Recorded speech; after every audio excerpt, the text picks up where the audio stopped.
Well, team has you know what? It's not. It's weird from a lot of different. You know, we're going to play them twice in a week span. But you look at Anaheim's playing Phoenix 3 games in a row. I looked at Edmonton. Edmonton plays Anaheim on back-to-back nights in Anaheim or in Edmonton. I'm sorry. So the schedule is going to be, you know, a little bit wacko for everybody. But yeah, no, I look at this as again one of the elite teams of the league. You know, it's been not just the Western Conference, but the league, just in what they've done in the past and where they're at now, and the players that they have and how they play the game, how they're coached. I look at them as one of the best. I think I'm going to do something on your PK. I mean, it's hard not to notice how good it's been, especially last night at the end of the game. Well, that was really because of one guy.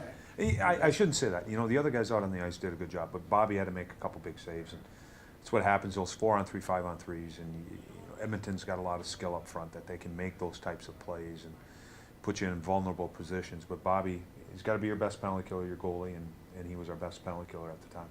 The guys in front of him, I mean, you've acquired Artie for one. Letestu has kind of been at the heart of some of this too. I mean, do you feel like this team is a better penalty killing team than maybe it's been since you've been here? Yeah, from when I took over last year. Yeah, I think our structure's better. I think guys understand the structure and the movement that we want in the zone, and what we want to take away and what we want to give up. Which is what? I mean, in a nutshell, how would you describe it? Well, I think everybody, you know, you want to give perimeter shots. You want your goaltenders to be able to see the puck. I think there's certain things where you want to, you know, try to direct or steer the puck to, and there's areas that you want to keep the puck out of.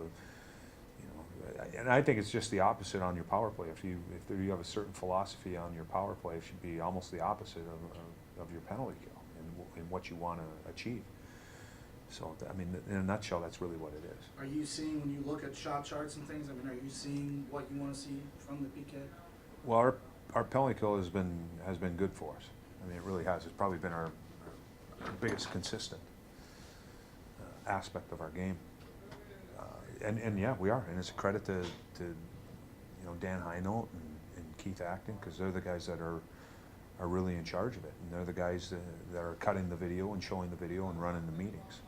And you've had personnel move in and out of there. It's Yeah. not like you've had the one consistent unit. Yeah. You know, it's been a mix of guys. Yeah, yeah, and there's a big commitment to shot blocking, and you know, a lot of you know, it's an unglorious job. You know, power play and scoring goals is all the glory, and the unglorious part is penalty kill and blocking shots and sacrificing yourself, because really that's what it comes down to. When you hear, this isn't really about the PK, but I keep hearing this from other broadcasters, other coaches, this team works, nobody works harder than this team. I mean, do you get are you hardened a little bit by that when you hear that? Well, I wish our team could work like they do. I think that, you know, your work ethic should never be in question. That's the one thing that you can control. It should never come down to the guys didn't work tonight, or you know, they're getting outworked. I mean, there are some nights where you just, the Dallas game, for example, I think there were a number of factors that led to what we got in the Dallas game. But, you know, we still tried. You can be tired and still try and still work. You just obviously aren't going to move as fast and probably make a few more mistakes. And you can see that as a coach. It's noticeable when guys are tired, but they're still trying to work through it.